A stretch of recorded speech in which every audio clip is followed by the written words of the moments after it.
Do you find yourself running out of time to accomplish your work? Are you spending time doing things that you're not that good at?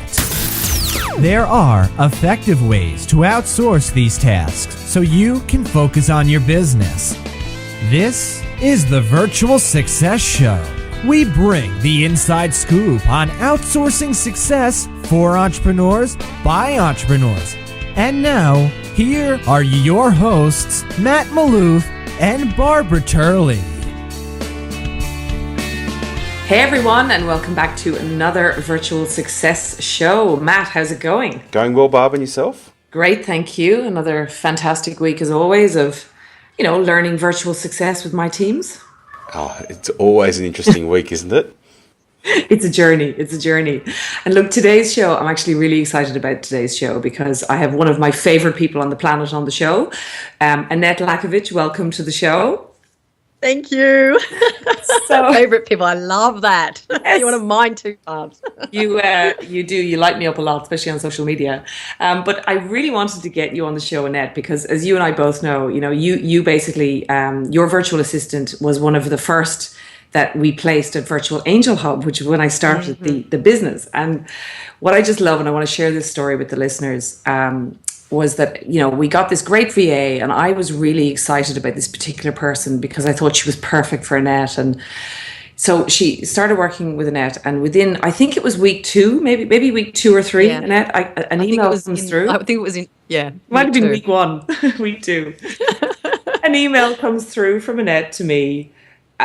There was probably a couple of expletives in it. There was a couple of words in capitals, and I think, as I recall, something like "she's so not worth the money," things like that. So it wasn't going well. It wasn't a good email. It wasn't a good email, but you weren't having a good experience. Let's be honest. And this is something a lot of people face in those first few weeks of working with a VA. But the good news is that now you and gorgeous Gemily absolutely adore each other, work really well together, and you've made the relationship really work. So I really wanted to talk to you about, first of all, how you got through those first few weeks and how you went from failure to success, I guess. So maybe to kick things off, just tell us about that first day, the first week when you met.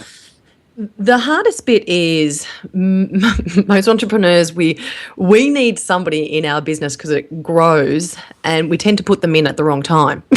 It's when we're busy. And that's what happened with Gem. And I did the fatal mistake, even though I knew that you just can't expect them just to run with the ball straight away.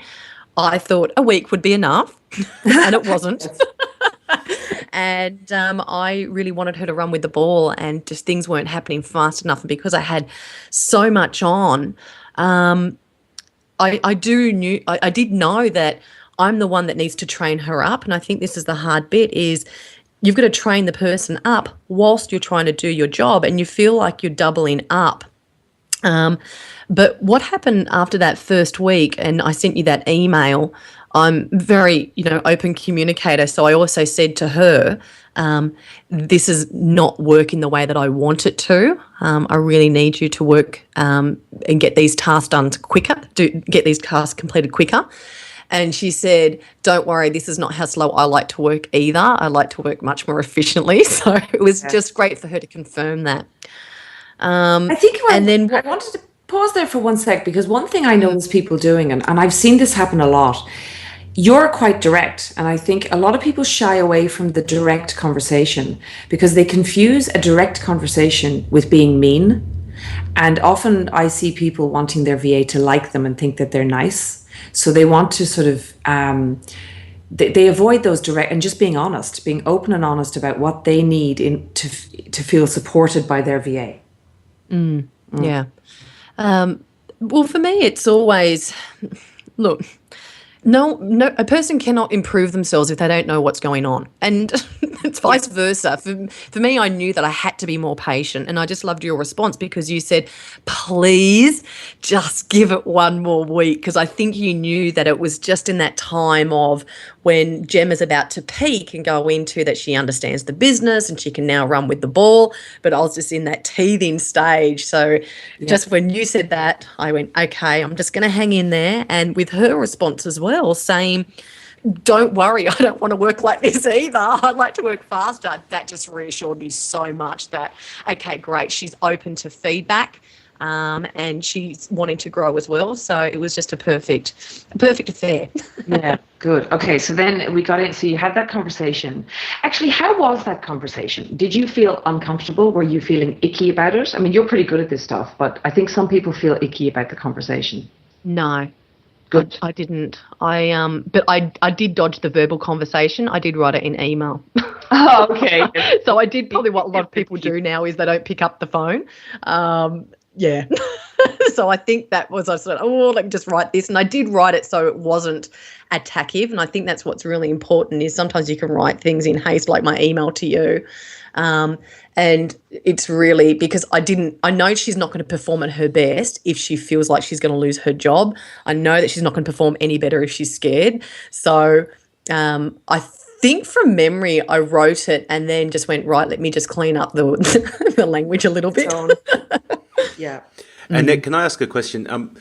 Was it just the speed at which she was doing things, or was she not doing the right tasks, or what was the actual? Yeah, it was the speed. And then eventually it was into the tasks. And that was part of me being, her boss in a way, just getting her to understand priorities. It was really just the speed of things, just learning to do things. I just thought that she could run with the ball quicker. And, there's different behaviour styles, and Jem is a perfectionist at heart and she does like to get things right. And I just had to understand that she doesn't want to do something unless it's 100%. Later on, it was the prioritisation.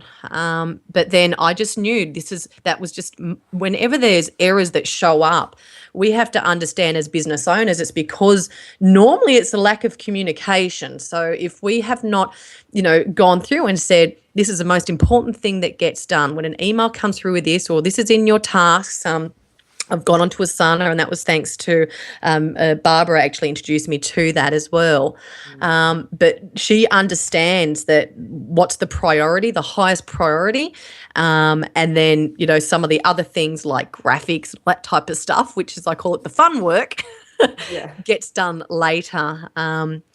My success, honestly, with her has been, I think, through two things. One is really forming that relationship with her like she is a proper physical employee. She feels a part of the team. We talk every day. We have fun. I always give her recommendations in what she needs to improve on, but I always, every day comment on something she's done right. Because I know, and this is what I was saying before to you guys, is a person never performs well if they're scared or if they're nervous or if they're scared of walking on eggshells that they're going to rub you the wrong way. People work in their genius when they feel loved and when they feel appreciated, and that's when they're happy to contribute as well. So for me, every day I'll always find something that's truthful and to compliment her on so she feels really good in her position. And then when there's a recommendation, it lands better and she feels safe. So I feel like that was one of the big things that I agree, really wanted to embrace. I really feel that is so important. And I think an awful lot of people, what I notice is people don't realize actually how pivotal and how important the relationship is that you have together, because all the other stuff you can kind of teach, but if you don't gel and you don't, and you actually have to invest time in that relationship as well. And the fact that you say you speak to your VA every day, I speak to all of my VAs every day too. There are some people who are too busy for that, of course, but you still have to set up times where you talk, have meetings.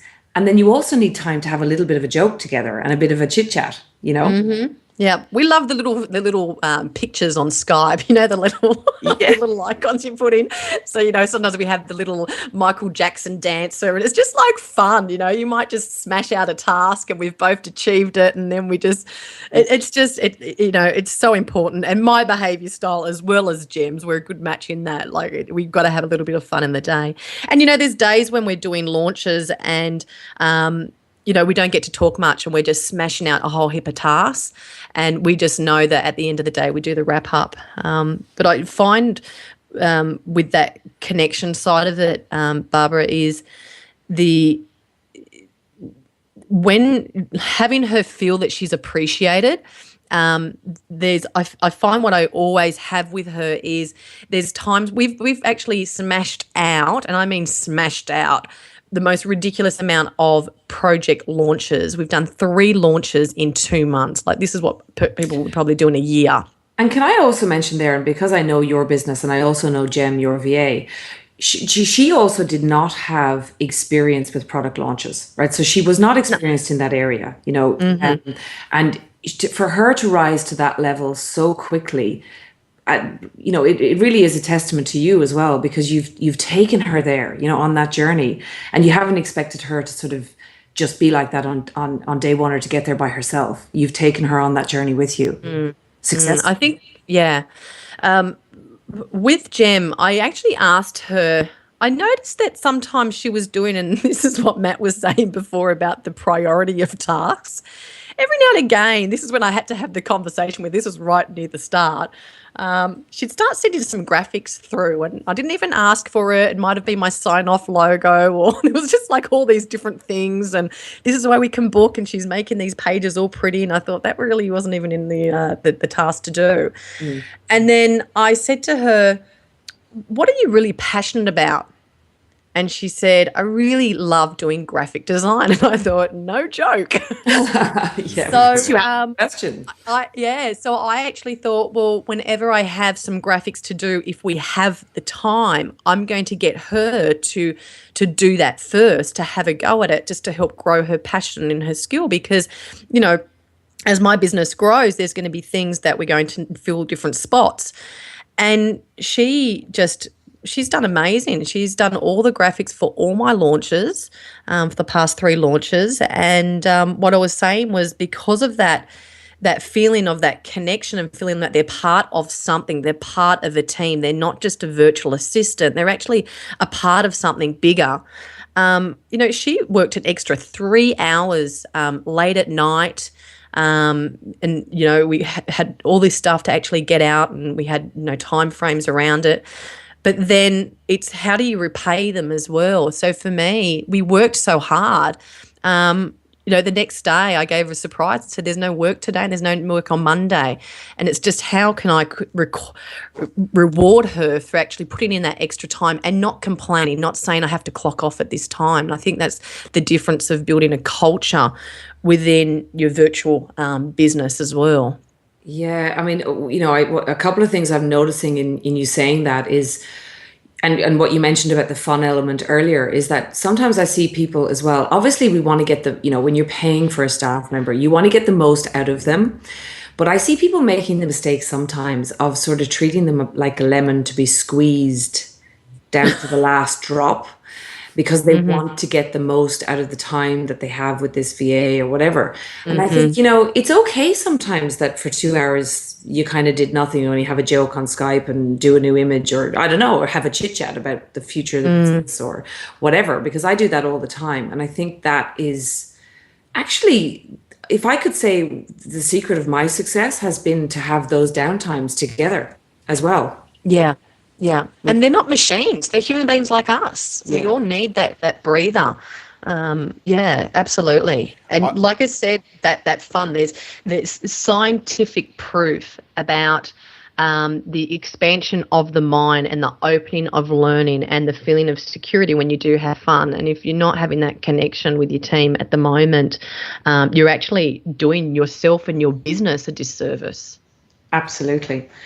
So Matt, I'm sure you've got some insight to bring in here and some questions for Annette. I've been completely monopolizing the time here. Yeah, we've just been chatting away. Sorry, Matt. That's all right. I just went and grabbed a coffee and came back, and you guys were still going. It was unbelievable. Women, you know. I know, right? No, I'm so aligned with everything that you're talking about, Nettie, and that's what I actually teach. You've got to treat your virtual assistant like they were sitting in the room with you, like in the desk next to you.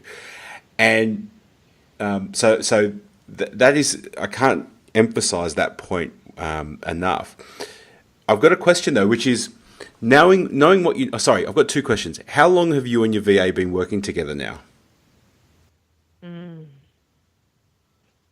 I don't know. How long has it been? Actually, because I think it was probably in the beginning, so it would have been since around March. I'd say March, April for you. So we're probably, what are we in now? We're now in November. So what, I don't know, 8 months or something. Wow, that's gone fast. Okay.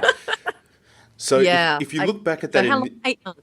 that initial part, were your expectations unreasonable? Did your VA promise something that they didn't deliver in the initial phase, that they were going to be more efficient? Or was it just that your expectations were unreasonable? It was my expectation. Well, do you know what, Matt? This is what it was. I've had a virtual assistant before, and she ended up being an entrepreneur herself and growing her own business. So I had to then retrain somebody new, and I comprehended that it's going to take me a month to train her up. I even tell my clients that. But then when it came down to the crunch, and it was a busy time, so I had the pressure on my shoulders, I cracked. It was just I forgot what I knew, and my expectations suddenly just, fell away, and just, put the pressure on, unfortunately. Yeah, and I think that's a point. Like when you're onboarding your virtual assistant, it's like any other employee that you're bringing on locally or virtual. You've got to give them time to learn their role, time to learn how to work with you, time to if they are a perfectionist, time to learn how to perfect what it is that they're doing. And when you give them that space and you're clear on your expectation from the start, I think the relationship starts working a lot sooner. Yeah. And I think, like you're saying, the time to learn the business, as much as to learn to work with me, even today, even this week, it's still having her understand some of the language, because I teach sales. I teach a reverse sale. So I teach how do you get the customer to feel inspired to buy. So it's all in the language. So there was one thing that I got her to tweak on a lead page, and I noticed that just some simple language, how would you like to pay for that? And pay is like the F word for me. It's such a high logical word. And I was like, okay, cool. So she doesn't actually understand that. So which option will suit you best? So I got her to understand some language then. And that's what's important as well, is the time to learn the business, because we're in our businesses so much and we think it's just so easy for someone to grasp, but it's not. It's that whole expectation thing that you're saying, Matt. There was nothing that she came to me saying this is what she can do and let me down. It was me really letting her down with just, expecting her just to pick everything up and run with it. Annette, actually, how do you feel now when you think about Jem? I love her. I want her to grow. move here. Yeah, and you see, because I know I feel this way about my team as well. When you watch them grow and they grow with you and you see them achieve, it is actually the most uplifting feeling ever. And I know that you feel that way about Jem as well. Watching her grow is part of the joy. Mm-hmm. And for her to acknowledge her growth as well. So she's done so much visual marketing for me. And I want her to show her family what she's done. I said, have you seen your family? Have you shown your family what you've actually created?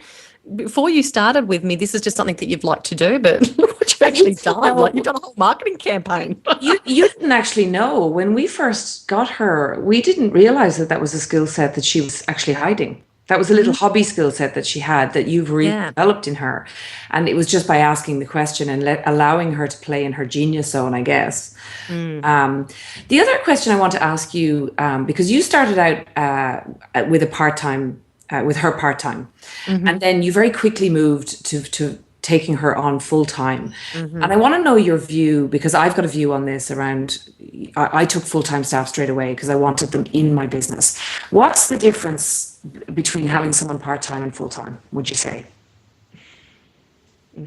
Everything. It's everything, isn't it? Yeah. Look, I feel like the reason why everybody that takes part-time first thinks that they don't have enough work to get covered. Oh, yes, I get that all the time. Can I have 10 hours? I don't have enough work. I go, really? Or they're working with a tight budget, but then they need to understand, and they'll understand pretty quickly that their time per hour is much more valuable doing the tasks that are going to bring a lot more money to help grow that business. So for me now, having her full-time is just invaluable. It's just on so many different levels. But I can depend on her. I can rely on her. She's that support system. She keeps that business going when I can't be there. It's such a big difference from that part-time to full-time. And I understand when people do take that part-time jump, because I've been there twice in the past. And it's then being honest with yourself, saying, really, is this something that I'm doing to maybe, because I teach sales, it would be like, am I really doing this to dodge really growing my business and having more face-to-face conversations or holding more webinars? Or am I just doing this because I'm just penny pinching and really not committed in growing my business to that level? But as soon as you take that jump and back yourself to say, I'm growing my business, it's putting that VA on that you have from part-time to full-time is when you're really showing that commitment to yourself as well and how serious you are in that business growth. Yeah, because I get asked that one a lot, actually, when is the time to go full-time? And I mean, I've always been of the view, and obviously financially sometimes people can't do it, but, I went full-time straight away from day one of my business with a VA. I mean, I made that decision. In fact, actually, I made the decision not to buy certain online programs and coaching things and all that, because I thought, well, I really need someone to work alongside me to implement stuff. And the interesting thing, and I didn't know that this was going to happen when I first made that decision, but my first VA is Melanel, who Lala, we affectionately call her Lala, and she is now head of operations for the entire Filipino entity for Virtual Angel Hub. Now, I just am so proud of her, because she's gone from being a VA to accidentally ending up in an amazing role that has benefited her and her family massively. The opportunity came along. And really, when I launched Virtual Angel Hub, the only person who could really step into that role quickly was her, because she had worked with me for so long. And I still had to grow her in that role, and I still mentor her in that role. But the reality was that I had someone ready who had been working with me for so long already, and it was the perfect transition. So I didn't have to go through the pain of hiring someone. Yeah. And I think that goes along with what you're talking about before, is for us being that business owner and seeing them have that growth. I think what's also important is if you're really serious about scaling your business and growing it, it's understanding that these virtual assistants, for that retention, you've done all this work in, and they've done all the work too in learning your business and moving through it. It's, do we actually have a growth path for them? Do we actually see what really, sets them alive, but also show them what's available in the future? Because just like us, they're real people, and it's, I think it's that retention for them to see the vision and find out if what they actually want in the future is aligned, and then we just help them grow into that person like you have with what was her name, Lala? Yeah, Lala, yeah. Yeah. Amazing. Yeah. All the team. Well, and I think a couple of things to add here. I think number one is, if you're listening to this podcast and you think you can't afford a virtual assistant, you're going to fail in business, in my opinion, because everyone can afford a virtual assistant. I'm glad you said it, Matt, because honestly, I hear this all the time, and I go, you afford not to have one. And honestly, if you can't afford one, you need to rethink your business model. Yeah, 100%. You can't afford not to. You can't afford not to. That is the reality. And particularly, when you're setting goals and targets, if you work out your hourly rate and then what you're investing in the person to come and take a lot of these lower value tasks, important but not lower value in what the investment to get them done is, it's just phenomenal. And I hear it day in, day out as well. So I do have an opinion, though, around the difference between part-time and full-time. And then I'll add another one, which is, I think, which is a project-based. I think there's certain tasks that you can just outsource on a project-to-project basis, and doesn't require a full-time virtual assistant to be there on call to do that. I think, and I think one thing you just need to align with is the organizational chart of your business, and looking at, because we've got some roles in our business that are only 25-hour-a-week roles, but we consider for that role 25 hours to be full-time, and that fulfills that part of the business. So I think that you just need to overlay your organizational chart to this decision, and understanding what the requirements are for specific roles, because that will help you assist in your decision making of part-time versus full-time. But if this person is your right hand or left hand person, your assistant, like they're there to assist you day in, day out, they must be full-time, in my opinion. Yeah, I would agree with that. Yeah. And I do remember you actually talking about the project-based VAs as well, Barb, from the very start. So just hearing Matt say that, again, it's pricked up my ears, because it's something that we probably need to, bring into our business. Well, actually, interestingly, the reason, when I first launched Virtual Angel Hub, it was all about getting, VAs and dedicated staff into businesses. And what I've noticed, and we've started to really build out now, is we're starting to build as part of the hub, we have the experts that you can actually tap into. So, for example, people were trying to get their VAs to build websites for them. And I was kind of saying, look, like they can do a bit of WordPress, but they're not going to be able to build a whole website for you. But we have now a web team that people can tap into on a project basis. We've got video editors, we're bringing in copywriters, because those are the project-y type things that you need. And I guess I'm trying to build a one-stop shop where people can just get all the things they need, and their VA can help to project manage it for them then. I'd love a podcast on that, please. Yeah. Okay, I'll talk to you about that, and Matt and I'll put it together. Fantastic. I love it. Yeah, I'd love to learn more about that. So Annette. Oh, you go, Bob. Yeah, so, Annette, I just firstly want to say, congratulations for getting through that first few weeks, because I remember we chatted and it was stressful for you, but it's not as easy as people think. And so many people give up in that first sort of 6 to 8 weeks. And I call it the critical 6 to 8 weeks, that you've got to dig the heels in and put the work in. And sometimes the workload will double before it halves. Yeah. Go ahead, Matt. Oh, and I was just going to say, if you knowing what you now know, if there was 3 critical points that you could share with the listeners today on that success with your virtual assistant, what would the 3 critical points be? I think the first one is, look, they really need to be able to connect with that business. So we need to just take that time to help them understand, take them on the journey, so they actually know what your vision is of your business, maybe where you've come from. And for me, one thing that was really important was the way that she communicates with my customers. The second thing is, most critical thing is the connection between myself and her, to make her really feel like she's a part of something, she's a part of the team, she's feeling loved, appreciated, and that makes her more open for feedback. And third thing, I think just the patience. Like, if I could rewind time and say to my old self, even though I knew that, I comprehended it before I started, that it was going to be that teething stage, but when I was in the middle of it, just my patience, just I lost focus. Well, you're only human. I think we all do. Even that happens to me with my teams too. What about the project management tools and the more, like getting your tasks lists right? Would that be something that you've actually, yeah. The accountability. So learning the prioritization, and then using something like Asana, which you've introduced me to. So she actually knows the task, and it's just easy. You can just bang everything out. You're not sort of going back and forth on emails, which get lost, or via Skype. There's just so much backtracking that happens if it's through that.